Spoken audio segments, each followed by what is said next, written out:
हजरत हुर की शहादत के बाद इमाम हुसैन अलैहिस्सलाम का एक एक साथी अल्लाह के दीन पे कुर्बान होता जाता है। हजरत अब्बास के जितने भी भाई थे वो सब इमाम हुसैन के कदमों में कुर्बान होते हैं। जनाबे अब्बास के बेटे कुर्बान होते हैं।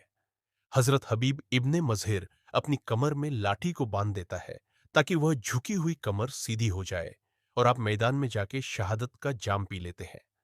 जनाबे दोनों मोहम्मद शहीद हो जाते हैं। बस जैसे ही अजीजो अकारिक शहीद होने लगते हैं, इतने में शहजादा कासिम इमाम हुसैन की खिदमत में आके अर्ज करता है, ऐ मेरे चाचा, मुझे भी इजाजत दे ताकि मैं भी आपके कदमों में कुर्बान हो जाऊं। इमाम हुसैन फरमाते हैं, ऐ मेरे प्यारे भतीजे, तू मेरे भाई हसन की निशानी है। बस कासिम आके अपनी मां को बताते हैं। आपकी मां बीवियों में फरवा फरमाते हैं, ऐ बेटे, तुम्हारे बाबा हसन ने यह वसीयत की थी, एक वक्त ऐसा आए जब पूरी दुनिया मेरे भाई हुसैन के खिलाफ हो जाएगी। उस वक्त यह तावीज जो कासिम के बाजू पर बंधा हुआ है, इसको खोलना ताकि मेरा भाई मेरे बेटे कासिम को इजाजत दे दे और मेरा बेटा कासिम मेरे भाई हुसैन के कदमों पे कुर्बान हो जाए। बस शहजादा कासिम को इजाजत मिलती है। आप मैदान में जाते हैं। जैसे ही आप शेर की तरह लड़ते हैं, मगरिब का लश्कर मशरिक की तरफ, मशरिक का लश्कर मगरिब की तरफ भागता है। आप घोड़े की जीन से जमीन पर आते हैं और आपका जिस्म पामा हो जाता है। इमाम हुसैन जैसे ही अपने भतीजे की लाश पे पहुंचते हैं, तो जैसे फूलों को चुना जाता है, वैसे ही आपने अपने भतीजे के जिस्म के टुकड़े अब्बा में जमा किए। बस जैसे ही कासिम की पामा लाश खम में पहुंचती है, बीवियां रोती हैं। इतनी देर में जनाबे अब्बास फरमाते हैं, ऐ मेरे मौला हुसैन, अब तमाम साथी शहीद हो गए हैं, मुझे इजाजत दे दे। इमाम हुसैन फरमाते हैं, आय अब्बास, तू फौज का सिपे सालार है, तुझे इजाजत कैसे दूं जनाबे। अब्बास फरमाते हैं, मौला, अब इस फौज में सिवाय अकबर और आपके कोई नहीं रहा। फिर आप फरमाते हैं, ऐ मेरे मौला, बच्चे बहुत प्यासे हैं। 3 दिन मुसलसल प्यासे रहने की वजह से अब बच्चों से प्यास बर्दाश्त नहीं होती और मुझसे उनका तड़पना देखा नहीं जाता। मुझे हुक्म दे, मैं दरिया से पानी लेके आऊं। इमाम हुसैन फरमाते हैं, ए अब्बास, जा अपनी बहन जैनब के पास, अगर जैनब इजाजत दे दे तो फिर नहरे फरा चले जाना जनाबे। अब्बास बीबी जैनब से इजाजत लेके मैदान में आते हैं और शेर की तरह हमला करके दरियाए फरात तक आ पहुंचते हैं। मश्क में पानी भर के बस वापस पलट ही रहे थे। इतनी देर में उमर बिन साद कहता है, देखते क्या हो, अगर पानी हुसैन के कयाम तक पहुंचा तो उनको मार देना बहुत मुश्किल है। अब्बास को घेर लो और दूर दूर से तीर चलाओ, वार करो ताकि अब्बास खेम तक पानी ना पहुंचा सके। बस जनाबे अब्बास की यही कोशिश होती है कि चाहे कुछ भी हो, ये पानी बीबी सकीना और इमाम हुसैन के बच्चों तक पहुंचे। जालिम तीरों की बारिश करते रहते हैं। इतनी देर में एक जालिम छुप के जनाबे अब्बास पे वार करता है कि आपका एक बाजू कलम हो जाता है। आप अलम और मश्क दूसरे बाजू में संभालते हैं। जब दूसरा बाजू भी शहीद हो जाता है, तो आप अलम और मश्क को अपने दांतों में संभाल के तेज तेज खम की तरफ बढ़ते हैं। तारीख ने लिखा, आप पे इतनी तीरों की बारिश होती है कि आपका पूरा जिस्म तीरों से ढकने लगता है और एक तीर आपकी आंख में आ लगता है और एक तीर उस मश्क को लगता है जिसमें जनाबे अब्बास ने बीवी सकीना और बच्चों के लिए पानी जमा किया था। बस जैसे ही आप देखते हैं कि मश्क से पानी बहना शुरू हो गया है, आप झुक के अपनी आंख से तीर निकालना चाहते हैं। इतनी देर में जालिम पीछे से वार करता है और आप घोड़े की जी से जमी पे आते हैं और आप आवाज देते हैं, ऐ मेरे आका हुसैन, मेरी मदद करे। इमाम हुसैन जनाबे अब्बास की लाश पे आते हैं। आप वसीयत करती है कि ऐ मेरे मौला, मेरी लाश को खम में ना ले जाना, क्योंकि सुबह से लेकर अब तक आपने बहुत लाशें उठाई हैं और मैं बच्चों से शर्मसार हूं कि मैंने पानी सकीना और अस्कर तक नहीं पहुंचाया। बस मौला हुसैन खाली मश्क और अलम लेके खम में आते हैं। बच्चे दूर से जब अलम को देखे तो उन्हें लगा शायद अब्बास चाचा आ रहे हैं, लेकिन देखते हैं कि खाली मश्क है और खून से भरा हुआ आलम इमाम हुसैन लेके आ रहे हैं और चाचा इमाम हुसैन के साथ नहीं। बस बच्चे रोना शुरू करते हैं। इमाम हुसैन बच्चों को दिलासा दे के कहते हैं कि तुम्हारी प्यास को रहती दुनिया तक याद रखा जाएगा, मेरे नाना के दीन को बचाने के लिए। ऐ मेरे बच्चों, तुम्हारा प्यासा रहना जरूरी है। इतनी देर में जनाबे अली अकबर फरमाते हैं, बाबा अब मुझे इजाजत द। इमाम हुसैन शबी रसूल अली अकबर का माथा चूमते हैं। आप अपनी मां और बहनों से इजाजत लेकर मैदान में आते हैं और खुतबा देते हैं। ऐ लोगों, देखो मैं तुम्हारे रसूल मोहम्मद मुस्तफा सल्लल्लाहु अलैहि वाली वसल्लम का हमशक्ल हूं। मैं वो बेटा हूं जिसको मेरे बाबा हुसैन ने दुआ मांग के अल्लाह से मांगा था कि ए अल्लाह, मुझे ऐसा बेटा दे दे जो तेरे रसूल की सूरत हो। ऐ लोगों, हमले मोह है। क्यों हम पे सितम कर रहे हो? हमारा रास्ता क्यों रोका है? हमें छोड़ो, हम कहीं दूर चले जाएंगे। जालिम कहते हैं, अकबर की बात ना सुनो, इसको शहीद कर दो। तारीख ने लिखा, सैकड़ों यजीद के फौज के सिपाही अली अकबर पे हमला करते हैं। देर तक आप लड़ते रहते हैं। बिलखिरिया डर देता है। बस अली अकबर घोड़े की जीन से जमीन पे आते हैं और आवाज देते हैं, बाबा मेरी मदद करें। इमाम हुसैन कभी उठते हैं, कभी गिरते हैं। तारीख ने लिखा, जैसे कोई बच्चा अपने घुटनों के सहारे चलता है, वैसे ही आप आके अपने बेटे की लाश पे पहुंचते हैं और आवाज बुलंद करते हैं, ऐ अल्लाह, मैंने इस्लाम के लिए अपना अकबर भी कुर्बान कर दिया। अब देखे, केली अकबर का एक हाथ आपके सीने पर है। आप पूछते हैं, है मेरे बेटे, क्या कोई तकलीफ है जनाबे?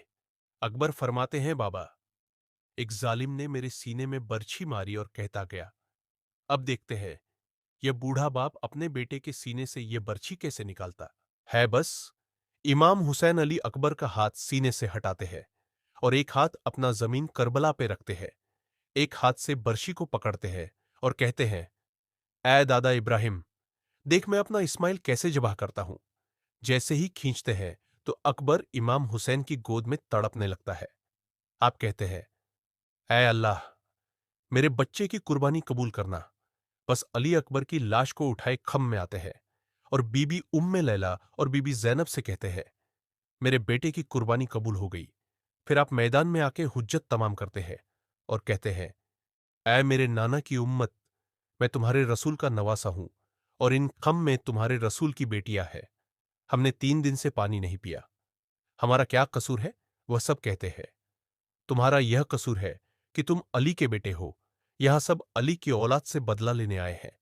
इमाम हुसैन फरियाद बुलंद करते हैं कि हल मिन नासिर सरना है। कोई मूझ गरीब की मदद करने वाला? तमाम लोग हंसते रहते हैं। लेकिन खम एक झोले से शहजादा खुद को गिरा देता है और आवाज बुलंद करता है, ऐ मेरे मौला, अभी मैं जिंदा हूं जब रोने की आवाज इमाम हुसैन इनके कानों तक आ पहुंचती है। आप खैम में आते हैं और कहते हैं कि ऐ बीबियों, अभी तुम्हारा वारिस जिंदा है। क्यों इतनी जोर से रो रही हो? बीवियां कहती हैं, जैसे ही आपने हलम नासिर यन सुन्ना की सदा दी, यह बच्चा तब से मुसलसल तड़प रहा है। इमाम हुसैन अली असगर को सीने से लगाते हैं और उस 6 माह के बच्चे को मैदान में ले आते हैं और कहते हैं, ऐ जालिमो, अगर तुम्हारी जंग है तो मुझसे है। इस 6 माह के बच्चे ने तुम्हारा क्या कसूर किया है? अरे 3 दिन मुसलसल प्यासा रहने की वजह से इसकी मां का दूध खुश्क हो गया है। बस थोड़ा सा इसको पानी पिला दो मुझे। यजीद हंसती जाती है और कहती है, ऐ हुसैन, अगर बच्चा इतना ही प्यासा है तो इसे कह दो कि खुद हमसे पानी मांगे। इमाम हुसैन अली असगर को देख के कहते हैं और फरमाते हैं, ऐ मेरे बेटे, अपने नाना की उम्मत से पानी मांग। अली असगर फौज की आंखों में आंखें डाल के कहते हैं, ऐ मेरे नाना रसूल अल्लाह की उम्मती हो, मैं तुम्हारे रसूल का बच्चा हूं और 3 दिन का प्यासा हूं। मुझे थोड़ा पानी दे दो अली। असगर का वो तड़पना और आपके अल्फाज में वो दर्द सुन के फौज यजीद हिल जाती है। इतनी देर में उमर बिन साद कहता है कि रम देख क्या रहा है, यह फौज पूरी बाकी हो जाएगी। जल्दी निशाना ले और उस बच्चे का काम तमाम कर। बस वो रमला 3 नोकों वाला तीर निकालता है। तारीख ने लिखा, वो तीर इतना वजनी था कि अली असगर को चीर के इमाम हुसैन के बाजू पे लगता है। अली असगर मुस्कुराते रहते हैं और आपके जिस्म से खून बहता जाता है। इमाम हुसैन अपने बच्चे को शहीद होता हुआ देख के चाहते हैं कि यह खून आसमान के हवाले करे। आसमान तड़प के कहता है, ऐ नवासा, ए रसूल, हम कयामत तक पानी नहीं बरसाए। आप चाहते हैं खून को जमीन के हवाले करे। जमीन रो के कहती है, ऐ नवासा, ए रसूल, हम कयामत तक अनाज नहीं उगलेंगे। आपने बच्चे की खून उनको अपने चेहरे पर मल लिया और खम में आके बीबी रुबाब को अस्कर देते हैं और कहते हैं, तुम्हारे अस्कर की कुर्बानी कबूल हो गई। बस फिर फटे पुराने कपड़े पहन के अपने बेटे सज्जाद के खेमे में आते हैं, जो उस वक्त बिस्तरे बीमारी पे होता है।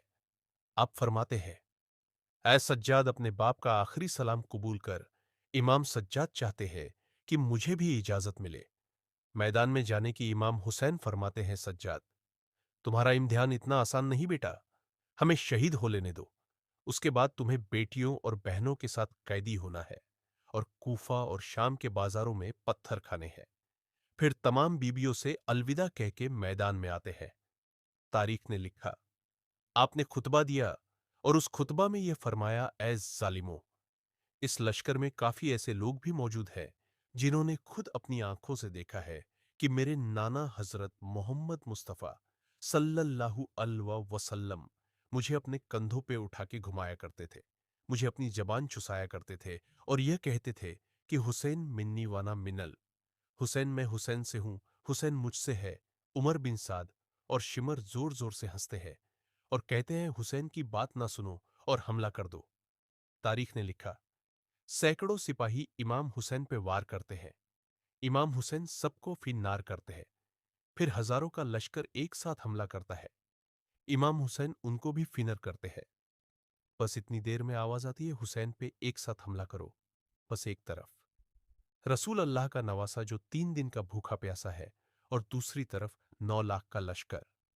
इमाम हुसैन शेर की तरह ऐसे हमला करते हैं कि फौज भागना शुरू कर देती है। कोई दरिया फरत की तरफ भागता है तो कोई कफे की तरफ वापस पलट जाता है। उमर बिन साद कहता है, मैंने खुद अली से सुना कि मेरे तमाम बेटों में से सबसे अच्छी जंग हुसैन लड़ता है। ऐ लोगों, हुसैन को हाथ देना नामुमकिन है। बस दूर चले जाओ और हुसैन को तीर मारो। और कुछ सिपाही जाके कयाम को आग लगा दे। जब हुसैन कयाम की तरफ जाए तो तुम तीर मारना, और जब हुसैन तुम्हारी तरफ आए तो तुम यायाम की तरफ पलटना। बस सिपाही दूर जाके इमाम हुसैन को तीर मारना शुरू करते हैं। तारीख ने लिखा, कोई नेजा मारता है, कोई भाला फेंकता है, कोई तीर मारता है, कोई तलवार मारता है। जिसके पास मारने के लिए कुछ नहीं होता, वो करबला की गर्म जमीन से पत्थर उठा के इमाम हुसैन को मारता है। और वहां यायाम को आग लगने की सूरत में बीबियों की आवाजें बुलंद होती है। इमाम हुसैन कभी यायाम की तरफ जाते हैं, कभी मैदान की तरफ आते हैं।